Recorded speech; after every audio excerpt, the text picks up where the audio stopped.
One of the main themes of the Bible is forgiveness. When Jesus was bleeding and dying on the cross, he prayed for those who were taunting him. He prayed, "Father, forgive them, for they know not what they do." In Matthew chapter 18, Jesus told the parable of the unmerciful servant. Peter came up to him and said, "Lord, how many times should I forgive my brother when he sins against me? Up to 7 times? He was patting himself on the back, pretty proud of himself. Boy, forgiving someone 7 times, that's pretty impressive, isn't it?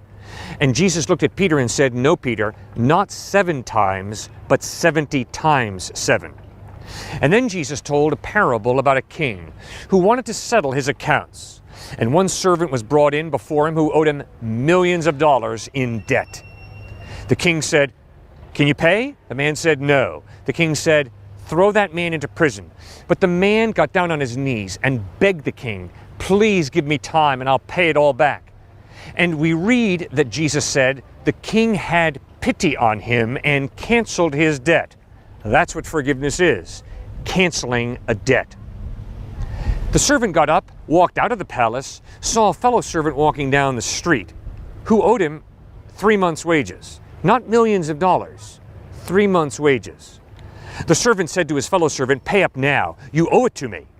The fellow servant said, "Please be patient with me and I'll pay it all back." The servant said, "No, I want it now, you owe me." The man said, "I can't pay you."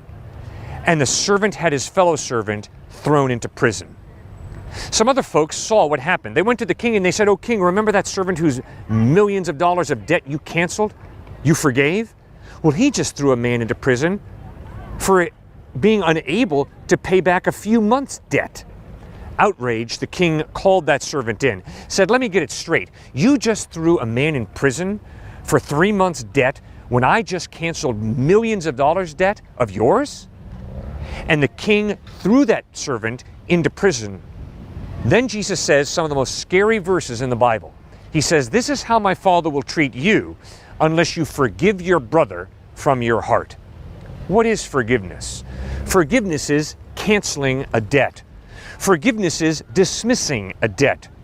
Forgiveness is giving up your right to hate someone for the dastardly thing they've done to you. Forgiveness is not letting someone off the hook, but forgiveness is transferring a person from hanging on your hook to hanging on God's hook. In other words, forgiveness is not saying, "Nothing wrong happened, let's forget everything and act like everything's just fine." That's not forgiveness, that's amnesia. Forgiveness is saying, "That was wrong what you did, but I forgive you. I cancel your debt. I'm not going to hang you on my hook and judge you. Instead, I'm going to trust God to judge you, and it's my business to forgive you, to dismiss the debt, to free you." And then I hope we can reconcile. I hope we can restore our broken relationship so that we can live together in joy, in peace, and in harmony. Victor Hugo had a tremendous grasp of forgiveness, of God's grace. In his outstanding book, Les Misérables, Victor Hugo portrays Jean Valjean as a man who went to prison for 19 years for stealing a loaf of bread.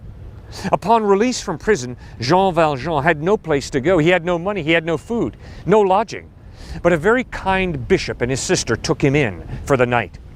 Late that night, Jean Valjean stole the silverware from the bishop and ran away. Early the next morning, the soldiers who had caught Jean Valjean brought him back to the door of the bishop, knocked on the door. They were sure that Jean Valjean was a thief. They were expecting to throw him into prison for the rest of his life and slam the door shut on him. But when the bishop opened the door, he looked into the face of Jean Valjean and says, "Jean Valjean, you forgot the candlesticks." And then he says to the soldiers, "He didn't steal anything. I gave them this as a gift, this silver, but he forgot the candlesticks." And then he says to Jean Valjean after the soldiers have left, "Never forget this. Never, never forget this. I have bought you back to be an honest man."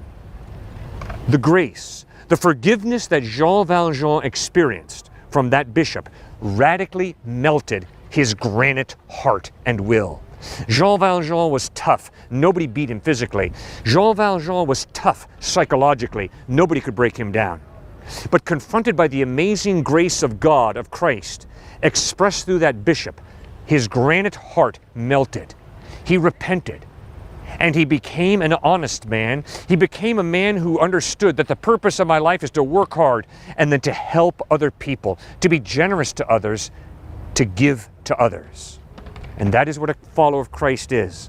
A follower of Christ is someone who understands that the heart of the cosmos is a God who really does love you and me, so much so that when we rebelled against him and went our own way, instead of washing his hands of us and discarding us, he sent his only Son, Jesus Christ, on a rescue mission to pull us back into, to invite us back into an eternal love relationship with him, the living God. Now, when God loves you, you have to make a decision. You either respond to that love by melting and loving him, or else you just remain hard and reject that love. I plead with you. Choose to respond by melting in the face of his love. Ask him for forgiveness, put your faith and trust in him, and commit your life to him. That is the most wise response to the grace, the forgiveness of Jesus Christ.